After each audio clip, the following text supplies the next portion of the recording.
ఒకటి అమరావతి పెవిలియన్ అయితే ఏ విధంగా ఉండాలో కూడా చూసాం, చాలా బాగా వస్తూ ఉంది. అదే మరి అక్కడ డయాస్ పైన కూడా మెయిన్ డయాస్ సైడ్ నుండే రెడ్ అండ్ బ్లూ రెండు డయాస్లు కూడా చూశాను. అరేంజ్మెంట్స్ అన్నీ కూడా చూసాం, అన్నీ కూడా సవ్యంగా ఉన్నాయి. ఇది అయిన తర్వాత ప్రజల్లో కూడా చాలా చైతన్యం కానీ ఉత్సాహం కానీ చాలా ఉంది. ఇప్పుడే చేసుకోవాలంటే కూడా కష్టంగా ఉండే విధంగా ప్రజలు అక్కడికి రావడం, స్పందించడం జరుగుతూ ఉంది. పెద్ద ఎత్తున వస్తున్నారు. ఇది ఒక విధంగా చెప్పాలంటే యాక్సెస్ లేని ప్రదేశం ఇది. యాజ్ ఆన్ టుడే ఇంతవరకు కూడా పెద్ద యాక్సెస్ లేదు. కృష్ణా నది ఉంది, నది పైన పక్కనే కరకట్లు ఉన్నాయి. ఆ కరకట్ట కూడా మొన్నటి వరకు కొద్దిగా మెటల్ రోడ్డు, కొద్దిగా మట్టి రోడ్డు ఉంది. విలేజెస్ కొన్ని రోడ్లు ఉన్నాయి. ఇప్పుడు ఇంత పెద్ద ఎత్తున ఈ కార్యక్రమం చేస్తున్నాం కాబట్టి అక్కడ లాజిస్టిక్స్, మనుషులు రావడం, ఇవన్నీ కూడా చాలా జాగ్రత్తలు తీసుకోవాలి. అది సురేంద్రబాబు గారు పూర్తిగా ఇన్ఛార్జ్ని పెట్టాం. ఆయన మొత్తం అనలైజ్ చేసుకొని రూట్స్ అని ఫైనలైజ్ చేశారు. నేను కూడా సాయంత్రం 4కు బయలుదేరి 7-7:15 వరకు అన్ని రూట్లు చూశాను. ఒకటి, ఇక్కడి నుంచి విజయవాడ యువతల ఏవైతే జిల్లాలు ఉన్నాయో ఈ జిల్లాల నుంచి వచ్చే ట్రాఫిక్ అంతా కూడా వారధి పైకి వచ్చి వారధి నుంచి నేరుగా మంగళగిరి అవతలకి వెళ్ళి బోత్ లైట్ వెహికల్స్ కానీ మామూలు హెవీ వెహికల్స్ కానీ అన్నీ కూడా ఒకటి అమరావతికి వచ్చి మంగళగిరికి వచ్చి మంగళగిరి నుంచి కొంచెం ముందుకు వచ్చిన తర్వాత ఆ రూటు నవలూరు రూటు, ఆ రూట్లన్నీ ఎక్స్ప్లెయిన్ చేస్తారు. ఆ రూట్లో నేరుగా ప్లేస్కి వెళ్ళడం. రెండో రూటు ఏదైతే అవతల వచ్చే ఆ వెహికల్స్ అన్నీ కూడా అది రాయలసీమ నుంచి వచ్చే వెహికల్లు, ఎర్రగొండపాలెం, మార్కాపూర్, ఆ వెహికల్స్ అన్నీ కూడా నరసరావుపేటకు వచ్చి సత్తెనపల్లికి వచ్చి సత్తెనపల్లి నుంచి అమరావతి, అమరావతి నుంచి తాటిపూడి, అక్కడి నుంచి వెన్యూకి వస్తాయి. అదే మరి కొన్ని చిత్తూరు, కడప, కొద్దిగా ఒక పార్ట్ ఆఫ్ కడప, చిత్తూరు, నెల్లూరు, ఒంగోలు, ఈ పక్కంతా నేషనల్ హైవేకి వచ్చేటన్ని నేరుగా గుంటూరు దగ్గరికి వచ్చి తాడికొండకి వెళ్ళి తాడికొండ నుంచి తాటిపూడికి వెళ్ళి అక్కడి నుంచి ఉద్దండరాయపాలెంకి వెళ్తాయి. రాయపూడికి వచ్చి ఉద్దండరాయపాలెంకి వస్తాయి. అక్కడి నుంచి డీవియేషన్ సెట్ చేశారో మన వాళ్ళు అవన్నీ కూడా ఎక్స్ప్లెయిన్ చేస్తారు. ఇక్కడ నేను మిమ్మల్ని కోరేది ఏంటంటే ఇది చాలా ఇంపార్టెంట్ ఇష్యూ. మళ్ళా మీలో కన్ఫ్యూజన్ లేకుండా ఆ రోడ్ మ్యాప్ మాత్రం యాజ్ ఇట్ ఈజ్ మీరు పబ్లిసైజ్ చేయాల్సిన అవసరం ఉంది. ఏమాత్రం కన్ఫ్యూజన్ ఉంటే వచ్చిన వాళ్ళు చాలామంది కన్ఫ్యూజ్ అయ్యే పరిస్థితి వస్తుంది. విఐపీస్కి 3A ఒకటి, వాళ్ళంతా డయాస్ పైన కూర్చునే వాళ్ళకి మాత్రం 3A ఉంటుంది. 3 డయాస్ల పైన కూర్చునే వాళ్ళకి మాత్రం, కొంతమంది మెయిన్గా కూర్చునే వాళ్ళకి మాత్రం AA అండ్ A ఇచ్చాం. దానికి 2 రూట్లు పెట్టాం. ఒకటి ప్రకాశం బ్యారేజ్లో వచ్చి సీతానగరం నుంచి నేరుగా కట్టపైన వెళ్ళడం, అది 3A. ఒకవేళ ఎవరైనా ఆ సైడ్ వచ్చినా తాడేపల్లికి వచ్చి అక్కడి నుంచి నేరుగా సీతానగర్కి వచ్చి ఈ రూట్లో వెళ్తారు. ఇంకొక పక్క మిగిలిన వాళ్ళందరూ వారధి నుంచే వెళ్ళి నేరుగా తాడేపల్లికి వచ్చి తాడేపల్లి నుంచి నేరుగా ఉండవల్లికి వెళ్ళి ఉండవల్లి కదా, తాడేపల్లి నుంచి ఉండవల్లికి వెళ్ళి ఏదైతే ఇప్పుడు కొత్త రూట్ ఒకటి వేయడం జరిగింది, అది ఆ రూట్లో భీష్మాచార్య రూట్లో ప్యారలల్ రోడ్డు కట్టకి ఆ రోడ్లో నేరుగా వెళ్తారు. అవి మన వాళ్ళు ఎక్స్ప్లెయిన్ చేస్తారు. మీరు కూడా దాన్ని యాజ్ ఇట్ ఈజ్ మ్యాప్లు కానీ రేపు ఎల్లుండి 2 డేసే ఉంది. కన్ఫ్యూజన్ ఉంటే మళ్ళా సమస్య వస్తుంది. ఎందుకంటే ప్రభుత్వం ఎన్ని జాగ్రత్తలు తీసుకోవాలో అన్ని జాగ్రత్తలు తీసుకుంటున్నాం. కొన్ని రాజకీయ పార్టీల దురదృష్టం ఇంత మంచి కార్యక్రమాన్ని కూడా ఏదో ఒక విధంగా దీన్ని అనవసరమైనటువంటి అప్రతిష్ట పాలు చేయాలనో లేకుంటే ఏదో ఒక విధంగా రాజకీయ లబ్ధి కోసం ఏదో ఒక విధంగా ప్రయత్నం చేస్తున్నారు. ఇలాంటి దీంట్లో కన్ఫ్యూజన్ ఉంటే లేకపోతే రూమర్స్ క్రియేట్ చేసేది కూడా ఒక ప్యాషన్ అవుతుంది ఇలాంటి సమయాల్లో. నేను అందుకనే ఈసారి చాలా జాగ్రత్తలు తీసుకుంటున్నాం. ఇవన్నీ కూడా వన్ వే పెడుతున్నాం. ఒకసారి 9 నుంచి 12 వరకు 12:30 వరకు వన్ వే ఉంది. పోయే వెహికల్సే ఉంటాయి రోడ్లంతా. 12:30 1 అవర్ వాళ్ళకి గ్యాప్ ఇచ్చి అవన్నీ కూడా ఇది చేసుకొని ఎక్కడన్నా కానీ వెహికల్స్ డీరేల్ అయినా ఆ వెహికల్స్ కూడా క్రెయిన్స్ అవన్నీ పెట్టుకొని అవన్నీ వారుగా లిఫ్ట్ చేసుకొని మళ్ళీ రోడ్ క్లియర్ చేసుకొని 1:30 నుంచి మళ్ళీ రివర్స్ రోడ్ 2 నుంచి రివర్స్ వచ్చేవాళ్ళందరినీ మళ్ళీ తీసుకొచ్చే పరిస్థితి పెట్టుకుంటాం. అంటే ఫస్ట్ టైం పోయేదానికి రోడ్డు ఉంటుంది, మళ్ళీ వచ్చేదానికి రోడ్డు ఉంటుంది, మెయిన్ నేషనల్ హైవే వరకు. ఇలాంటి సమయంలో కొంతమంది కావాలని ఏదైనా రూమర్స్ క్రియేట్ చేసే అవకాశం కూడా ఉంటుంది. నేను ప్రజలందరికీ విజ్ఞప్తి చేస్తున్నా, రూమర్స్ని నమ్మద్దని. లాస్ట్ టైం కూడా నేను గోదావరి పుష్కరాలకు వెళ్ళినప్పుడు నేను అక్కడ పుష్కర ప్రారంభం చేసి స్నానం చేసి అక్కడి నుంచి ప్రారంభం చేసి నేను బయలుదేరి వచ్చేటప్పుడు ఒక మహిళ వచ్చి, సార్ అక్కడ ఎవరు అరుస్తున్నారు, ఏదైతే మొత్తం ఎలక్ట్రికల్ షాక్ కొట్టింది, చాలామంది చనిపోయారని, మా అబ్బాయి కనపడడం లేదు, నా భర్త కనపడడం లేదు, మిస్ అయిపోయారు, ఏమైపోయారు తెలియదు, బతుకున్నారో లేదు తెలియదు, నాకు కూడా మూర్ఛ రోగం ఉంది, నాకు కూడా పిట్స్ వచ్చే పరిస్థితి వస్తూ ఉంది సార్, మీరు ఏదైనా చేయండి సార్ అని చెప్పి గట్టిగా పట్టుకుంటే అప్పుడు నేను ఇమీడియట్గా ఆమెకు ధైర్యం చెప్పి కలెక్టర్ చెప్పి ఫస్ట్ ఈ అమ్మాయిని హాస్పిటల్లో చేర్చమని హాస్పిటల్లో చేర్చి నేను కంట్రోల్ రూమ్ పోయాను. అక్కడి నుంచి చేశాం.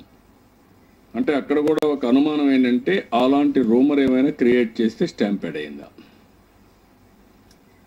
ఓసారి ప్యానిక్ రియాక్షన్లో ఓసారి ఏదో ఒక రూమర్ క్రియేట్ చేసేస్తే ప్యానిక్ రియాక్షన్ వచ్చి ఇలాంటి సమస్యలకు దారితీసే ప్రమాదం కూడా ఉంటుంది. అలాంటి ప్రికాషన్స్ కూడా చాలా జాగ్రత్తగా తీసుకుంటున్నాం. ప్రజలకు కూడా విజ్ఞప్తి చేస్తున్నాం, ఎక్కడ ప్యానిక్ రియాక్షన్ అవసరం లేదు, పగడ్బందీ ఏర్పాట్లు చేస్తున్నాం. ఎవరు చెప్పినా నమ్మవలసిన అవసరం లేదు. కొంతమంది కావాలని మీటింగ్కి వచ్చి ఏదో ఒక విధంగా ఒక స్లోగన్ ఇచ్చేయడం, ఇవన్నీ కొంతమంది ఏది చేయలేని వాళ్ళు చెడగొట్టడానికి ఏదో ఒక మార్గాలు ఎత్తికే పరిస్థితి కూడా ఉంటుంది. దానికి కూడా అన్ని ప్రికాషన్ తీసుకోవాల్సిన అవసరం ఉంది. ప్రజలకు కూడా అపీల్ చేస్తున్నాం, ఇది ఒక శుభ కార్యక్రమం, చరిత్రకు శ్రీకారం చుట్టే కార్యక్రమం, ఒక విజయదశమి రోజున మనం చేసే కార్యక్రమం కాబట్టి ఎవరు ఎక్కడన్నా కావాలని ఒక 10 లక్షల మందిలో ఒక 5-6 లక్షల మందిలో ఎవడో ఒకళ్ళు లేసి ఏదైనా మాట్లాడినా దాన్ని జనరల్గా అటెన్షన్ అన్నమాట. ఎంత మంచి కార్యక్రమం అయినా ఒక దుర్మార్గమైన చర్యో లేకుంటే వికృతమైన చర్యో ఏదో ఒకటి చేస్తే పబ్లిక్ అటెన్షన్ డైవర్ట్ అవుతుంది. అలాంటివి కూడా చేసే అవకాశాలు ఉంటాయి కాబట్టి అలాంటి దానికి కూడా అన్ని జాగ్రత్తలు తీసుకుంటాం. ప్రజలకు అప్పీల్ చేస్తున్నాం, అన్నిటికంటే ఎవరు ప్యానిక్ రియాక్షన్ అవ్వాల్సిన పని లేదు, అన్ని సిస్టమేటిక్ అరేంజ్మెంట్ చేస్తున్నాం. ఎక్కడ కూడా ఎలాంటి అవాంఛనీయ సంఘటనకు ఎక్కడ అవకాశం ఉండదు. అట్లా అని చెప్పి ఎవరన్నా కావాలని ఒక ప్యానిక్ రియాక్షన్ రావడం కోసం లేకుంటే ఈ పెద్ద ఈవెంట్ని లేనిపోని సమస్య క్రియేట్ చేయడం కోసం చేస్తే జాగ్రత్తగా ఉండమని మాత్రం, అప్రమత్తంగా ఉండమని మాత్రం కోరుతున్నా. ఇది మన కార్యక్రమం వచ్చినప్పుడు మనం వచ్చిన గెస్ట్ని మన గెస్టుల్ని తిరిగి గౌరవంగా పంపించడం ఒకటి. రెండోది, ఇది ఒక పవిత్రమైన కార్యక్రమం కింద చరిత్రలో ఎప్పుడూ జరగనటువంటి పవిత్రమైన కార్యక్రమాన్ని మనం చేస్తున్నాం. ఇది ఒక మహాసంకల్పం. ఈరోజు మన రాష్ట్రంలో 16,000 గ్రామాల నుంచి పవిత్రమైన నీటిని, పవిత్రమైన మట్టిని తీసుకొచ్చి అదే మాదిరిగా వెంకటేశ్వర స్వామి దగ్గర నుంచి 7 ఏవైతే అక్కడంతా కూడా తీర్థాలు ఉన్నాయో అక్కడి నుంచి పవిత్ర జలాలు తీసుకొచ్చి బంగారు బావిని తీసుకొచ్చి అదే మరిగా 7 కొండల నుంచి పవిత్రమైన మట్టిని తీసుకురావడం, అదే మరిగా ఈరోజు అందరూ దేవుళ్ళు కలిసి అమరావతిని ఆశీర్వదించడానికి 7 దేవాలయాలు అనుకుంటే అవన్నీ కూడా మొబైల్ వెహికల్స్ వచ్చి నిండు మనసుతో అమరావతి రాజధానికి ఆశీర్వాదాలు తెలిపారు.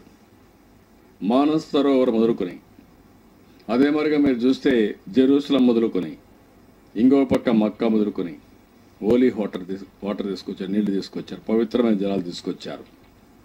దేశంలో చాలామంది చాలా టెంపుల్స్ నుంచి, ఆశ్రమాల దగ్గర నుంచి, మౌంట్ ఆబు నుంచి ఎవరైతే బ్రహ్మకుమారీస్ అయితే వాళ్ళు ప్రత్యేకమైన పూజలు చేసి వాళ్ళు పంపించడం, అంటే దేశంలో ఉండే ప్రతి ఒక్క దేవుళ్ళ యొక్క ఆశీర్వాదాలు, అదే మరిగా హోలీ ప్లేసెస్లో పవిత్రమైన జలాలు, పవిత్రమైన మట్టి, దేశంలో ఉండే అన్ని నదుల నుంచి పవిత్రమైన జలాలు తీసుకురావడం, ఇవన్నీ కూడా చేశాం. అదే మరిగా మహానుభావులు ఎవరైతే ఈ దేశంలో స్వాతంత్రం కోసం కానీ సమాజం కోసం త్యాగం చేసినటువంటి వ్యక్తుల స్వస్థలంలో ఒక పవిత్రమైన మట్టిని, పవిత్రమైన జలాన్ని తీసుకొచ్చాం. ఇవన్నిటికి కూడా ఈ రోజంతా కూడా పూజలు నిర్వహిస్తున్నాం. ఇప్పుడు కూడా పూజలు జరుగుతున్నాయి. రేపు ఉదయం మళ్ళీ మొత్తం రేపంతా ఆ టైం కూడా చెప్తాను మీకు. సిఆర్డిఏ ఏరియాలో మళ్ళీ ఈ యొక్క జలము మట్టి రెండు మిక్స్ చేసిన తర్వాత కొంతవరకు ఈ యొక్క మొత్తం సిఆర్డిఏ ఏరియాని ఈ పవిత్రమైన మట్టిని జలాన్ని కలిపే పరిస్థితి తీసుకొస్తున్నాం. మళ్ళీ అంటే ఈ ప్రాంతాన్ని ఒక శక్తివంతమైన ప్రాంతంగా, ఒక ఆకర్షణీయమైన ప్రాంతంగా, రాబోయే రోజుల్లో ఒక మంచి ప్రాంతంగా అన్ని ఆస్పెక్ట్స్లో, అది లా అండ్ ఆర్డర్ కావచ్చు, క్రమశిక్షణ కావచ్చు, కష్టపడి పనిచేయడం కావచ్చు, ప్రజల అభిష్ట ప్రకారం ఫలితాలు వచ్చే విధంగా ఏమేం చేయాలని అన్ని విషయాలు చేయడం కోసం ఈ కార్యక్రమాలన్నీ చేశాం. నాకు తెలిసినంత వరకు భారతదేశ చరిత్రలో ఎక్కడ నేను రికార్డు కూడా చదువుకోలేదు. ఇంత ప్రయత్నం చేసిన సిటీలు కట్టడమే ఎప్పుడో అరుదైన అవకాశం. ఇది ఒక పక్క ఆలోచిస్తే మనకు సంక్షోభం, ఇంకొక పక్క ఆలోచిస్తే క్రైసిస్, ఒక ఆపర్చునిటీ. ఈరోజు మీరు చూస్తే స్వాతంత్రం వచ్చిన తర్వాత ముందు నేచురల్గా కొన్ని సిటీలు ఉన్నాయి తప్ప, ఢిల్లీ మాత్రం బ్రిటిష్ వాళ్ళు వచ్చిన తర్వాత ఒక అడ్మినిస్ట్రేటివ్ క్యాపిటల్ కట్టుకున్నారు వాళ్ళు. ఓల్డ్ ఢిల్లీ కానుకొని న్యూ ఢిల్లీ ఒక administrative capital, Rashtrapati Bhavan, administrative blocks, even north block, south block ఇవన్నీ కట్టారు. అదే మరి ఇంకొక పక్క చూస్తే చండీగఢ్, ఆ రోజు 2 రాష్ట్రాలు డివైడ్ అయిపోతే ఒక నగరాన్ని కట్టారు. అది యూనియన్ టెరిటరీగా పెట్టి 2 రాష్ట్రాలు వచ్చే పరిస్థితి వచ్చింది. నయా రాయ్పూర్ ప్రయత్నం చేసి కడుతున్నారు. ఇంకొక పక్క అహ్మదాబాద్ మహారాష్ట్ర నుంచి డివైడ్ అయిన తర్వాత కట్టారు. కానీ ఇంత ఎలాబరేట్ ప్రయత్నాలు ఆ నగరాలు కట్టినప్పుడు జరగలేదు. ఇలాంటి ఒక పవిత్రమైన కార్యక్రమాన్ని, ప్రజల సంకల్పాన్ని, అదే మాదిరిగా మానవ సంకల్పానికి దైవ బలం కూడా అవసరం. ప్రజల మనోభావాలు కూడా దైవ బలంతో ముడిపడి ఉంటాయి. అలాంటి కార్యక్రమాన్ని ఎక్కడ చేసింటే నాకైతే ఐడియా లేదు. అలాంటి పవిత్రమైన కార్యక్రమానికి ఈరోజు శ్రీకారం చుట్టాం. ప్రతి ఒక్కరూ కూడా దీన్ని నిండు మనసుతో ఆశీర్వదించి ఈ కార్యక్రమాన్ని జయప్రదం చేసుకోవడమే కాకుండా దీన్ని భవిష్యత్తులో ముందు తీసుకుపోవడానికి ఇంకా ఇది ఒక సంకల్పం జరుగుతుంది. ఈ సంకల్పాన్ని రాబోయే రోజుల్లో యాక్షన్ ప్లాన్ కింద కన్వర్ట్ చేసి మనం అనుకున్న రీతిలో వరల్డ్ క్లాస్ రాజధాని, one of the best capital, top 10లో, అవసరమైతే మొదటి 10లో కూడా మిన్నగా ఉండేట్టుగా మన రాజధాని మనం నిర్మాణం చేసుకోవాల్సిన అవసరం ఉంది. ఇది సాధ్యం, అసాధ్యమేం కాదు. భారత జాతి మొత్తం గర్వపడే విధంగా తెలుగు వారందరూ కలిసి దీన్ని నిర్మాణం చేసుకోవాల్సిన అవసరం ఉంది. అలాంటి మూమెంటం అయితే ఎప్పటికప్పుడు చాలా బాగా వచ్చాయి. ఈరోజు అక్కడి నుంచి నేను వచ్చిన తర్వాత సంకల్ప జ్యోతి కూడా 4 ప్లేసెస్ నుంచి మన వాళ్ళు తీసుకొచ్చారు. ఒకటి కనకదుర్గ టెంపుల్ నుంచి, 2 ఏదైతే అమరావతి నుంచి అమరలింగేశ్వర స్వామి ఈ దగ్గర నుంచి, 3 ఇక్కడ దర్గా నుంచి ఒకటి, 4 చర్చ నుంచి, 4 ప్రాంతాల నుంచి బయలుదేరి 4 జ్యోతులు వచ్చాయి. అమరావతి జ్యోతి, దాని సంకల్ప జ్యోతి, దానిపైన మెయిన్ జ్యోతి కూడా వెలిగించాం. అది ఇంకా రాబోయే 2-3 రోజులు అది కంటిన్యూ అవుతుంది. అదే మరిగా రేపు అక్కడ తీసుకొచ్చిన మట్టిని కూడా మట్టి నీరు కలిపిన తర్వాత మధ్యలో పెట్టి ఎక్కడెక్కడ తీసుకొచ్చామో దానిపైన రాయమని కూడా చెప్పాం. ఎన్ని గ్రామాల నుంచి, ఎన్ని వార్డుల నుంచి వచ్చింది, ఎన్ని పవిత్రమైన స్థానాల నుంచి వచ్చింది, ఎన్ని నదుల నుంచి వచ్చింది, అదే మరిగా ఎంతమంది పుణ్య పురుషుల యొక్క స్వస్థల నుంచి వచ్చింది, అవన్నీ కూడా రాయమని చెప్పాం. అదే మరి ఇంకో పక్కన మొత్తం రాష్ట్రం అన్ని గ్రామాల్లో అమరావతి సంకల్పం ఒక పత్రిక, ఒక మొత్తం డిక్లరేషన్ పంపిస్తున్నారు. అవన్నీ కూడా అక్కడ పెట్టి ఒక క్యాప్సూల్లో టైం క్యాప్సూల్ క్రియేట్ చేసి పెట్టాలనుకుంటున్నాం. దాని కూడా అక్కడ ఎగ్జిబిషన్ పెడుతున్నాం, డిస్ప్లే పెడుతున్నాం. ఒక పక్క తీసుకొచ్చిన పవిత్రమైన మట్టి నీరు ఒక పక్క పెట్టి, ఒక పక్క అమరావతి సంకల్పం పత్రాలన్నీ పెట్టి, ఈ రెండు కూడా ఏ విధంగా ఉపయోగించబోతామో భవిష్యత్తులో మాన్యుమెంట్ క్రియేట్ చేసిన మట్టిని ఉపయోగించడం, టైం క్యాప్సూల్ పెట్టి ప్రజల యొక్క సంకల్పాలు మొత్తం అక్కడ భూమిలో పదిలపరుస్తాం, శాశ్వతంగా ఉంటాయి. ఇది ప్రజల యొక్క మనోభావాలను రిఫ్లెక్ట్ చేస్తూ అనునిత్యం కార్యక్రమాలు అక్కడి నుంచి ప్రారంభమవుతాయి. ఇది ప్రజల యొక్క గుర్తుగా శాశ్వతంగా ఉండిపోతుంది. ప్రతి ఒక్కరికి నేను ఈ రాజధానిలో భాగం, నా కృషి ఉంది, నా భాగస్వామ్యం ఉంది అనే ఫీలింగ్ తేవడమే కాకుండా వాళ్ళ మనోభావాలకు అనుగుణంగా ఇవన్నీ చేస్తాం. అవి కూడా రేపు ఎక్కడికక్కడ డిస్ప్లే కూడా మీరు చూసుంటారు. చాలా ప్రాపర్గా అన్నీ కూడా ఫైనలైజ్ చేసాం. రేపు ఫైనల్గా ఇవన్నీ కూడా ఫైనలైజ్ చేసి కంప్లీట్ చేస్తాం. ఇప్పుడు నేను ఏమైనా క్వశ్చన్స్ ఉంటే మీరు అడగండి, దాని తర్వాత నేను అవన్నీ ఎక్స్ప్లెయిన్ చేస్తాను మీకు. మ్యాప్లో ఈ మాత్రం దయచేసి ప్రాపర్గా డిస్ప్లే చేయండి. పొలిటికల్ పార్టీస్ అన్ను నేనేంటంటే ఇంత పెద్ద ఈవెంట్ జరిగినప్పుడు కొంతమంది కావాలని చేయడానికి కూడా అవకాశాలు ఉంటాయి. ఇంతవరకు కూడా మనం కొన్ని కార్యక్రమాల్లో చూసాం. ఈవెన్ ప్రధానమంత్రి నరేంద్ర మోడీ గారు క్యాండిడేట్కి వెళ్ళినప్పుడు కూడా, ప్రచారానికి పోయినప్పుడు మనం చూసాం, కావాలని సెపరేట్ చేసే కార్యక్రమాలు కూడా జరుగుతూ ఉంటాయి. దానికి వాచ్ అండ్ వార్డుగా ప్రజలే ఉండాలి. ప్రజలందరూ అప్రమత్తంగా ఉంటే సరిపోతుంది, ఎవరేం చేయలేరు. ఇది ప్రజల అభీష్టం, ప్రజల కోరిక, ప్రజల సంకల్పం. అలాంటి సంకల్పాన్ని డిస్టర్బ్ చేసే అవకాశం కానీ అధికారం కానీ ఏ వ్యక్తికి లేదు, ఏ దీనికి లేదు. మేము తీసుకునేటన్నీ కూడా ముందు జాగ్రత్తలుగా తీసుకుంటున్నాం.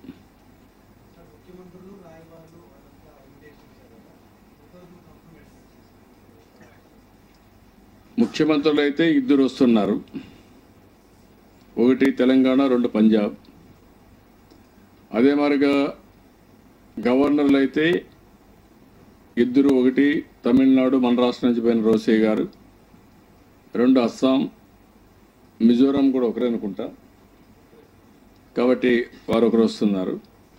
ఇక్కడ మిగిలినటువంటి 2 దేశాల నుంచి మంత్రులు, మన రాష్ట్రంలో ఉండే తెలంగాణ, మన రాష్ట్రంలో ఉండే 5 మంది కేంద్ర మంత్రులు ఇంక్లూడింగ్ దత్తాత్రేయ, నాతో సహా మన గవర్నర్, అదే మరిగా ప్రధానమంత్రి, సుప్రీంకోర్టు జడ్జి ఒకరే కన్ఫర్మ్ చేశారు, ఇంకొకరు కన్ఫర్మ్ చేయలేదు ఇంకా, మన రాష్ట్రం నుంచి వెళ్ళినవారు. అదే మాదిరిగా మన రాష్ట్ర హైకోర్టు సీజీ, వీళ్ళు మొత్తం 17 మంది అవుతారు.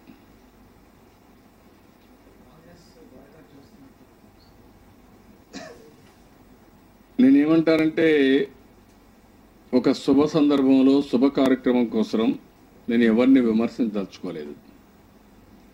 ఈరోజు కొత్త రాజధాని కట్టుకొని పరిస్థితి రావడానికి కారణం ఎవరు? అలాంటి పార్టీ ఏ విధంగా సహకరిస్తుందని ఎక్స్పెక్ట్ చేయగలుగుతాం? కాబట్టి వాళ్ళకి ఇంకా ఆ లక్షణాలు కనపడుస్తున్నాయి. కనీసం వీళ్ళు నష్టం చేసింది కాకుండా మన కష్టంతో మనం ముందుకు పోయి మళ్ళీ మనం స్టెబిలైజ్ కావాలి అనుకుంటే దానికి కూడా వక్రీకరించడము, లేకపోతే దానికి కూడా ఏదో ఒక విధంగా ఒక శుభ కార్యక్రమంలో నిరసన తెలియజేయడం, అది చాలా దుర్మార్గమైన కార్యక్రమం. ఈరోజు మన కష్టాలకు అన్నింటికీ కారణం కాంగ్రెస్ పార్టీ. ఆ రోజు నేను చెప్పినట్టుగానే వాళ్ళు విని రెండు ప్రాంతాల ప్రజలను కూర్చొనిపెట్టి పెద్ద మనుషులను కూర్చొనిపెట్టి ఆమోదయోగ్యమైనటువంటి పరిష్కార మార్గం చూపించుంటే మనకి ఇబ్బంది వచ్చేది కాదు. ఈరోజు 16 నెలల బేబీ మన రాష్ట్రం, 17 నెలలకు ఎంటర్ అవుతాం. ఇంకా అక్టోబర్ ఇప్పుడు 2వ తారీఖు నుంచి 17th మంత్కి ఎంటర్ అయ్యాం. ఒక చిన్న పిల్లల్ని ఏ విధంగా అయితే నర్చర్ చేస్తామో బిగినింగ్లో, దానికంటే చాలా జాగ్రత్తగా నర్చర్ చేయాల్సిన అవసరం ఉంది. లేకపోతే చాలా సమస్యలు వస్తాయి. అలాంటి సమయంలో ప్రజలు విద్యుత్ చూపించారు, రైతులు రాష్ట్రం మొత్తం విద్యుత్ చూపించారు. స్వచ్ఛందంగా ఎక్కడికక్కడ ముందుకు వచ్చి విపరీతమైన ప్రార్థనలు చేసి మానవ సంకల్పంతో తోడు దైవ బలాన్ని కూడా సమీకరించడానికి ప్రతి ఒక్కరు ప్రయత్నం చేశారు. మతాలకు అతీతంగా, కులాలకు అతీతంగా, ప్రాంతాలకు అతీతంగా ప్రతి ఒక్కరు చేశారు. కానీ వీళ్ళు దాన్ని జీర్ణించుకోలేకపోతున్నారు. అదే బాధాకరం. ఇది కరెక్ట్ కాదు. నేనేమంటానంటే అవన్నీ కూడా ఎప్పుడు కూడా నేను చాలాసార్లు చెప్పాను, సమస్యలు చాలా ఉన్నాయి మనకు. ఇప్పటికే నిన్న కూడా చెప్పాను, నేను అనుకున్న దానికంటే బైఫర్కేషన్ చట్టంలో ఉన్న వాటికంటే అదనంగా కూడా ఇచ్చారు. అయితే బైఫర్కేషన్లో ఉంటే ఇంకా కొన్ని చేయాల్సిన అవసరం ఉంది. అదే మరిగా ఏదైతే స్పెషల్ కేటగిరీ స్టేటస్ ఆ రోజు రాజ్యసభలో హామీ ఇచ్చారు, అది కూడా అమలు చేయాల్సిన అవసరం ఉంది. ఒక స్పెషల్ ప్యాకేజే కాకుండా స్పెషల్ కేటగిరీ స్టేటస్ ఇవన్నీ ఇచ్చి అన్ని రాష్ట్రాలతో సమానంగా ఆంధ్రప్రదేశ్ పైకి వచ్చే వరకు, సమానంగా రీచ్ అయ్యే వరకు చేయూతనివ్వాలి, హ్యాండ్ హోల్డింగ్ ఇవ్వాలి. నేను ఈరోజు చెప్పడం కాదు, ఇది ఫస్ట్ నుంచి చెప్తున్నాను. అది చేసిన దానివల్ల లాభం రెండు ఇద్దరికీ ఉంటాయి. ఇటు రాష్ట్ర ప్రభుత్వానికి ఉద్యోగాలు వస్తాయి, ఆదాయం పెరుగుతుంది. కేంద్ర ప్రభుత్వానికి ఆదాయం విపరీతంగా పెరుగుతుంది. మనం ఇచ్చే direct and indirect access contribution central government ఉంటుంది. కాబట్టి ఇవన్నీ కూడా కేంద్రం యొక్క బాధ్యత తీసుకొని అన్ని విధాలు హెల్ప్ చేయాలి. ఆ ఆశాభావం నాకు ఎప్పుడూ ఉంది. అందుకే నేను చెప్పాను, ఇప్పటికి జరిగిన పనులు కూడా మీరు చూస్తే 1 ఇయర్లో ఎప్పుడో చరిత్రలో జరగని పనులు జరిగాయి. కాంగ్రెస్ పార్టీని మీరు ఒక్కసారి చెప్పండి, ఏ ఒక్క కార్యక్రమం ఈ ప్రాంతానికి చేసిన దాఖలాలు ఉన్నాయి చెప్పండి. 10 సంవత్సరాల అధికారం ఉన్నారు, 2 సార్లు వన్ సైడ్గా ఓట్లేశారు, 2 సార్లు అన్ని సీట్లు గెలిపించారు. ఏం ఉడగబెట్టారు ఈ ప్రాంతానికి? ఏ ఊరికి ఏం ఉరగబెట్టారు? కానీ that is where we are now. Institution తీసుకొచ్చాం, ఫండ్స్ తీసుకొచ్చాం. పోలవరానికి 7 మండలాలు, ముంపు గురయ్యే మండలాలు తెలంగాణ నుంచి ఆర్డినెన్స్ ద్వారా cabinet meeting, first meeting before parliament సమావేశం కంటే ముందు తీసుకొచ్చారు. ఇవన్నీ చేశారు. ఇంకా చేయాల్సిన చాలా ఉన్నాయి. జరిగిన అన్యాయం చాలా ఎక్కువ ఉంది. ఈ అన్యాయాన్ని పూడ్చుకోవాలంటే అందరూ సహకరించాలి. కేంద్రం సహకరించాలి, మనవాడు సహకరించాలి, ప్రజలు కూడా సహకరిస్తున్నారు. దాన్ని స్ఫూర్తిగా తీసుకొని 33,000 ఎకరాలు రైతులు స్వచ్ఛందంగా ఇచ్చారు.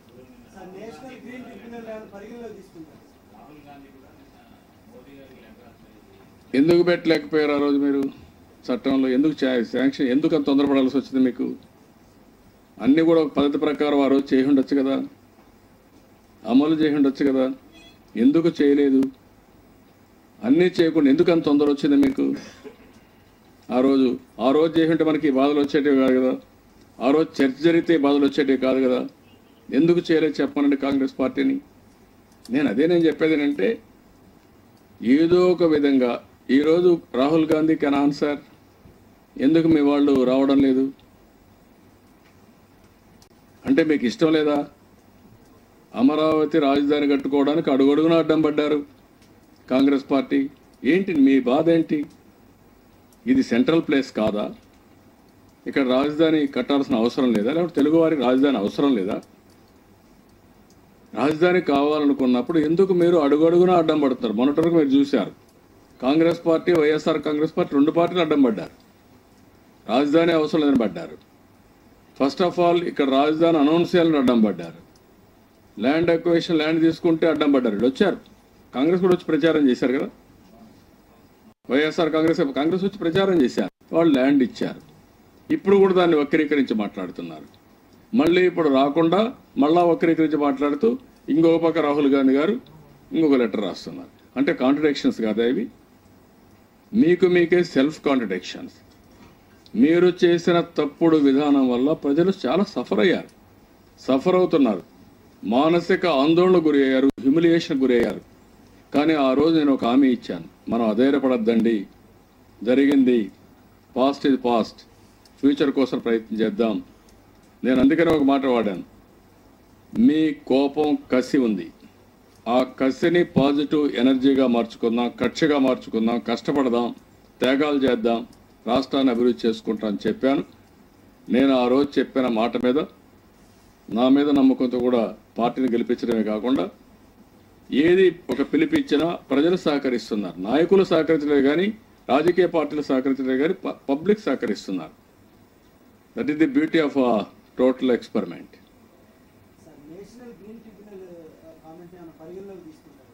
ఏమి వచ్చింది కదా, వచ్చింది కదా, ఇచ్చాం కదా, మీరు కూడా స్టడీ చేసుకోవాలి కదా. పర్యావరణం ముందుగానే క్లియరెన్స్ వచ్చింది కదా, మనం తీసుకున్నాం కదా, పర్మిషన్ తీసుకున్నాం కదా, మనం అదే సబ్మిట్ చేసాం కదా వారికి. మరి మీరు కూడా కొంచెం స్టడీ చేయండి. స్టడీ చేయకుండా మీరు రాజధానిలో ఇప్పుడు విలేకరులు మీరంతా, ఇంకా మీరు కూడా కొంచెం స్టడీ చేయాలా. రెండోది, రాజధాని ఇంట్రెస్ట్ కాపాడాలి, కష్టాల్లో ఉండే ఆంధ్రప్రదేశ్ ఇంట్రెస్ట్ కూడా మీరు కాపాడాలి.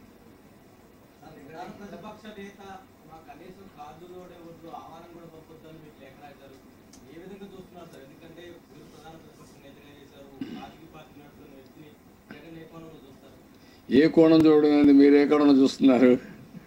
ప్రపంచంలో చరిత్రలో ఎప్పుడైనా విన్నారా మీరు? ఒక శుభ కార్యక్రమం చేసుకుంటా ఉంటే వీలైతే ఆశీర్వదిస్తారు.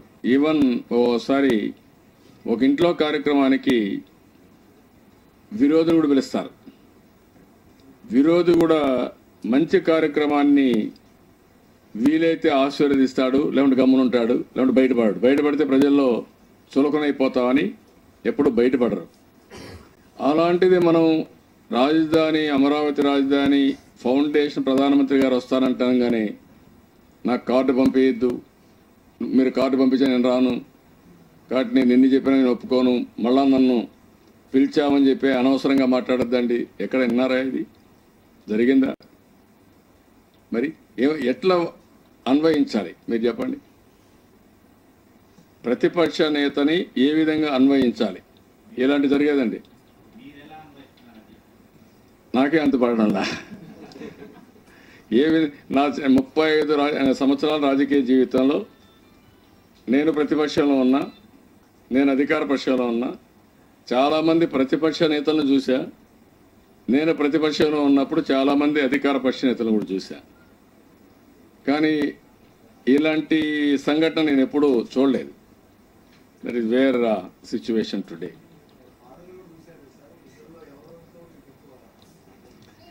మీరు కంపేర్ చేయండి, నేను ఎందుకు కంపేర్ చేయడం?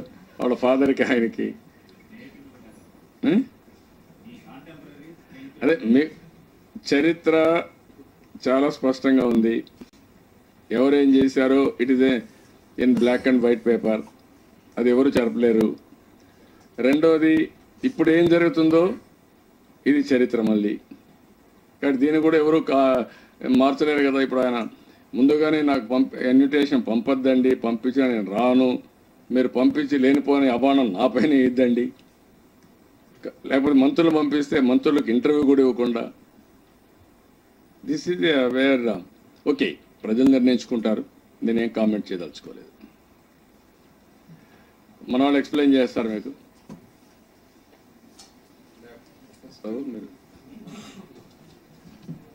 మీకు ఇదే అవసరం లేదు, పంపిస్తే సరిపోతుందా?